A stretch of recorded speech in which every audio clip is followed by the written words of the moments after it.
हर हर महादेव सभी भक्तों को आप सबका मेरे YouTube चैनल राधिका शरणम में स्वागत है। आइए हम पूज्य इंद्रेश उपाध्याय जी के श्री मुख से सुंदर भगवान की कथा का श्रवण करते हैं। रामदास बोढ़ाना ठाकुर जी से बोले, भगवान मुझे पीड़ा नहीं है, मुझे बहुत सुख मिलता है। भगवान बोले, तुमको पीड़ा नहीं, पर तुम्हारी पीड़ा हमको लगती है, इसलिए तुम मत आया करो। रामदास बोढ़ाना बोले इससे बढ़िया तो मेरे प्राण चले जाएं, मैं आपको देखे बगैर नहीं रह सकता। अगली एकादशी पर आप मेरे सामने नहीं होंगे तो मेरे तो प्राण ही चले जाएंगे। भगवान बोले, काम करें? बोले, क्या? हम तुम्हारे साथ चलें, तुम्हारे गांव, वहीं रह ले, तुम्हारे पास ही। एकादशी क्या तुम हर दिन हमको देख लिया करना। रामदास बोढ़ाना घुटनों पर बैठ कर रोने लगे। बोले, हे द्वारिकेश, ये कैसी आज्ञा कर रहे हैं आप? ये असंभव है। बहुत दीनहीन गरीब व्यक्ति हूं, मेरे घर में खप्पर भी नहीं है, कहां रखूंगा, कहां बैठाऊंगा? और ये तो आप बस बोल रहे हो ऐसी प्रेम, बस ये हो नहीं सकता। ठाकुर जी ने तुरंत अपनी पोटली दिखाई। बोले, हमने पहली तैयारी कर रखी है, देखो अपनी पोटली बांध रखी है, इसमें सारी पीतांबरी धरी हमारी, मुकुट वुकुट ये सब टिपारा विपारा सब धर के चल रहे हैं हम। बढ़िया द्वारिका में हमारी बहुत अच्छी व्यवस्था हो रखी है, सब ले चलेंगे, तुमको कुछ नहीं करना पड़ेगा, इसी से हमारा श्रृंगार कर दिया करना। रामदास जी बोले, आप सच बोल रहे हैं क्या? ठाकुर जी बोले, हम सच बोल रहे हैं, हम चलें तुम्हारे साथ, वहीं रहेंगे, तुम्हारे पास ही, रोज देख लिया करना। रामदास जी बोले, फिर द्वारिका का क्या होगा?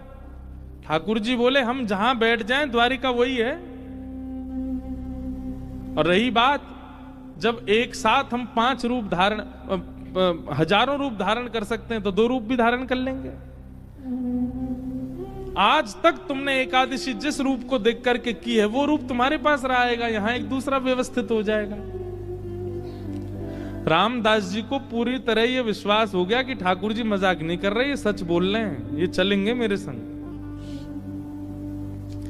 नियम का फल ये मिलता है। देखो, एक नियम को जब व्यक्ति तत्परता से करता है तो ठाकुर जी ऐसा देते हैं उसको।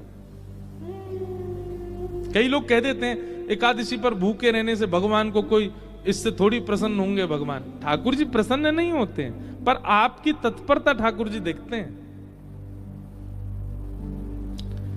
आजकल बच्चे ऑफिस जाते हैं, ऑफिस का टाइम क्या 9 बजे, अब कोई आवे 9:30, कोई आवे कोई आवे 9:45। अब उसको सब लोग, जो टाइम पे आने वाला बच्चा, उसकी सब मजाक उड़ाते हैं। बोले, तू भी क्या पागल है, 9 ही बजे आ जाता है बिल्कुल। अरे सैलरी ले रहे हैं, मेहनत करनी है, ठीक है, टाइमली, ठीक है, थोड़ा आधा पौना घंटा ऊपर नीचे चलेगा, लेकिन वो बालक कहता नहीं, ये मेरी तत्परता, मैं 9 बजे ही आऊंगा। और वो 9 बजे आने वाला बालक, वो कभी ना कभी उसका जो बॉस होता है ना, वो खुश होकर के कुछ तो उसको देता है, उसको थोड़ा अपग्रेड कर देता है। सिंसियरिटी आपके कार्य के प्रति आपका स्वामी देखता है। ऐसी भक्ति में भी सिंसियर होना बहुत जरूरी है। होता उससे कोई ठाकुर जी बहुत प्रसन्न नहीं, पर हां ठाकुर जी दृष्टि तो रखते हैं। परिक्रमा लगा रहा है, कैसे लगा रहा है? एकादशी कर रहा है, कर कैसे रहा है? तिलक स्वरूप करता है, उस समय क्या उच्चारण करता है? मंदिर जाता है, प्रसाद कैसे पाता है, दर्शन कैसे करता है? इन सब के प्रति जो आपकी सिंसियरिटी, वो ठाकुर जी देखते हैं। रामदास को ठाकुर जी बोले, अब तो तुम जाओ, अगली बार बैलगाड़ी लेके आना। कैसे लेके जाओगे हमको? बैलगाड़ी में तुम्हारी में चलेंगे। रामदास जी चले गए, बैलगाड़ी ढूंढी, कहीं बैलगाड़ी नहीं मिली, बूढ़े बूढ़े बैल मिले, छोटी सी टूटी फूटी सी बैलगाड़ी मिली। रामदास जी बैलगाड़ी लेके द्वारिका आ गए। द्वारिका आए, आज सब लोग बोले, क्यों रे भाई रामदास, अब तो तुम बैलगाड़ी में आने लग गए। रामदास जी बोले, अब वयोवृद्ध हो गए ना, तो अब चला हो नहीं पाता, तो बैलगाड़ी से आए। बोले, बहुत अच्छा। रामदास जी आए, प्रसाद आदि, गोमती सागर में स्नान किया, प्रसाद पाके रात में कीर्तन करने लगे। सब चले गए, रामदास जी कीर्तन कर रहे थे। अचानक से एक कपाट खुला ठाकुर जी का। अभी तक तो ठाकुर जी चिंतन में बात कर रहे थे रामदास से, पर रामदास जी ने नेत्र खोल करके देखा तो स्वयं द्वारिकाधीश अपनी एक भुजा में तो पोटली उठा रखी है और एक भुजा से किवाड़ खोल रहे हैं और दो भुजाओं से बढ़िया शंख चक्र आदि सब समेट रखे हैं। ठाकुर जी ने मुकुट उकुट सब भर रखे हैं। और रामदास बोले, कहां तेरी बैलगाड़ी, जल्दी बता चलें। जैसे कोई भागता है घर छोड़ के, ऐसे ठाकुर जी भाग रहे थे। आज भी मंदिर दर्शन करने जाओ आप तो द्वारिकाधीश जी की जब परिक्रमा करेंगे तो पीछे ही रामदास बोढ़ानाथ जहां से जिस खिड़की से ले गए ठाकुर जी को, वो खिड़की है अभी भी मंदिर में। ठाकुर जी निकल के बाहर आ गए। चलो, रामदास जी को तो विश्वास ही नहीं हो रहा है, स्वयं द्वारिकाधीश मेरे साथ जा रहे हैं। चतुर्भुज हैं, बढ़िया चल रहे हैं, पीतांबरी पहन की, चंदन की सुगंधी आ रही है, केसर जैसा पूरा माहौल आच्छादित हो गया उससे। ठाकुर जी जैसे ही गए, रामदास जी बोले, भगवान टूटी फूटी बैलगाड़ी है, बैठ जाओ। ठाकुर जी ने जैसी बैलगाड़ी देखी, ए रामदास, त्रिलोकी का भार लेकर के मैं इन पे बैठा, तेरे बैल तो दब जाएंगे नीचे। भगवान अब क्या करें, यही व्यवस्था मिली थी। इतना सीधा, इतना भोला रामदास। ठाकुर जी बोले, काम कर, तू बैठ, हम चलाते हैं बैलगाड़ी। रामदास जी बोले, ऐसा मत करो नाथ, मैं ही चला दूंगा। नहीं नहीं, ये तो हमारे अभ्यास की वस्तु है। अर्जुन के खूब हमने रथ हांके हैं, बहुत दिनों बाद बैलगाड़ी मिली, चलो हांके थोड़ा इसको।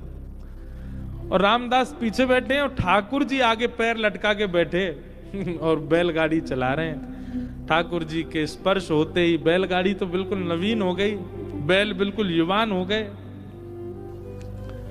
यहां मंगला का समय हो रहा था, सूर्य उदय हो रहे थे धीरे धीरे। ठाकुर जी बोले, रामदास, इस सुबह होते ही सब पंडा पुजारी भागेंगे, ढूंढेंगे, देखेंगे मंदिर में तो मैं हूं नहीं, सब आ जाएंगे। ये हमको बीच रास्ता में ही पकड़ लेंगे। तभी थोड़ी दूर ही पहुंचे थे, वहां एक बाबरी थी, एक सरोवर था। ठाकुर जी ने कही, तुम हमको नीचे छुपा दो ताकि कोई हमको ढूंढ ना पाए, क्योंकि ढूंढने वाले तो आएंगे और जब ढूंढ ढाड़ के चले जाएं, कुछ ना मिले, फिर हमको दोबारा लेके फिर चल देना आगे। रामदास जी मनी मन इतने प्रसन्न हो रहे हैं, बोले, ठाकुर जी आपको क्या पड़ी है जाने की मेरे साथ? अरे मैं तो मना कर चुका हूं 5 बार कि ठाकुर जी आप यहीं रह लो, पर नहीं, उन्हीं की इच्छा है जाने की।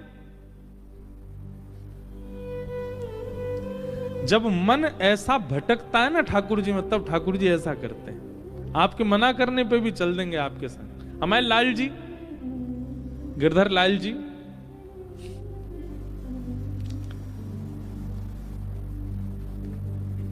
ये ऐसे ही आए हमारे पास। जब प्राप्त हुए थे ना, तो एक बार मैंने तो, अब बोलने में अटपटा लगता है, पर एक बार मैंने तो यही कहा कि मुझे तो श्रृंगार आता नहीं, मुझे सेवा आती नहीं, कैसे करूंगा, कैसे संभालूंगा, कैसे इनकी नथ बेसर धराऊंगा, कैसे इनके नेत्र श्रृंगार, कैसे मुकुट पाक कैसे बनाऊंगा। ये अभी जो ये स्वरूप दिखा आपको, दिखा उसमें, ये साल में एक बार हमारे गिरधर लाल जी जगन्नाथ जी बनते हैं, ये तब का स्वरूप है, रथ यात्रा वाले समय पर। ठाकुर जी को जगन्नाथ, और जो वैसे रूप है वो वाला भी दिखाओ जो सामान्य है। सामान्य सबने देखे ही हैं, श्रीनाथ जी के रूप में हमारे लाल जी हैं, और नेक्स्ट से हैं, छोटे से, पर ये आए स्वयं, और ये स्वयं ही आते हैं, आप नहीं लेते हैं।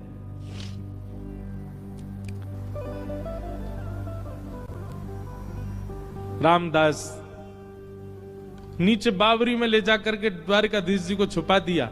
पीछे से सब पुजारी दौड़े दौड़े आए,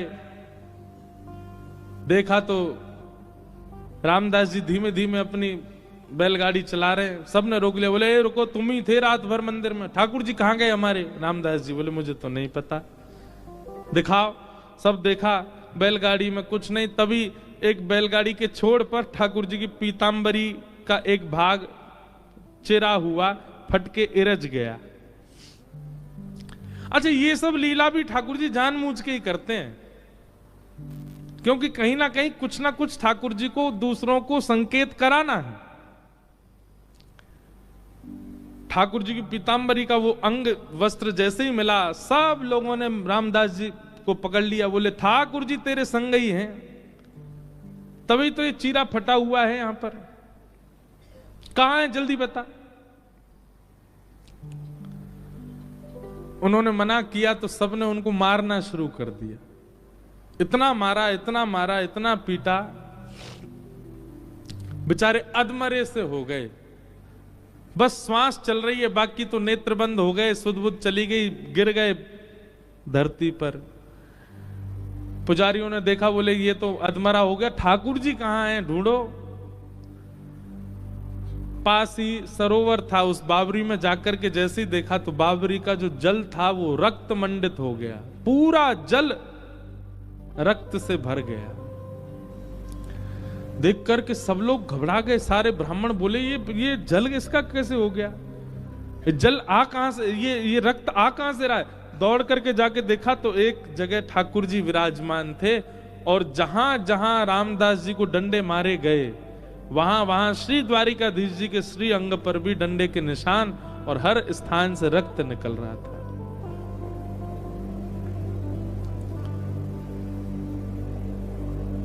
सब पुजारी जी चरणों में गिर गए, सब ब्राह्मण देवता बोले भगवान ये क्या हो गया, बोले ये क्या हो गया, मेरे भक्त को मारते हो, मेरी इतनी आराधना करी, मेरी इतनी सेवा करी, इतना अर्चन किया, उसके बाद भी ये नहीं समझ पाए कि मेरे भक्त और मुझ में कोई अंतर नहीं है। सब क्षमा याचना करने लगे। ठाकुर जी बोले अब कुछ नहीं होगा, अब तो हम रामदास के साथ ही जाएंगे और वहीं रहेंगे। और ठाकुर जी सब देखते रह गए, लेकिन रामदास जी के साथ में ऊपर आए ठाकुर जी, और आकर के रामदास जी को जैसे हृदय से लगाया, सारे घाव ठीक हो गए, और कहा ले चलो हमको। ठाकुर जी गए सीधे और डाकोर जी में जाकर के रामदास जी के यहाँ विराजमान हो गए, और उनका नाम पड़ा रण छोड़ राय भगवान। बोलो रण छोड़ राय भगवान की। रास रचो है, रास रचो है, आज यमुना के नारे महारास रचो है। रास रचो है, रास रचो है, यमुना के नारे महारास रचो है। रास रचो है, रास रचो है, आज यमुना के नारे महारास रचो है। रास रचो है, रास रचो है, यमुना के नारे महारास रचो है। हे राधा नचे, ओ राधा नचे, हे राधा नचे, कृष्ण नचे, नच गोपी जन, राधा नचे, कृष्ण नचे, नाचे गोपी जन। क्योंकि मन मेरा बन गया सखी रे पावन वृंदावन। मन मेरा बन गया सखी पावन वृंदावन। हे मन मेरा बन गया सखी रे पावन वृंदावन। मन मेरा बन गया सखी पावन वृंदावन। ओ रास रचो है, रास रचो है, आज यमुना के नारे महारास रचो है।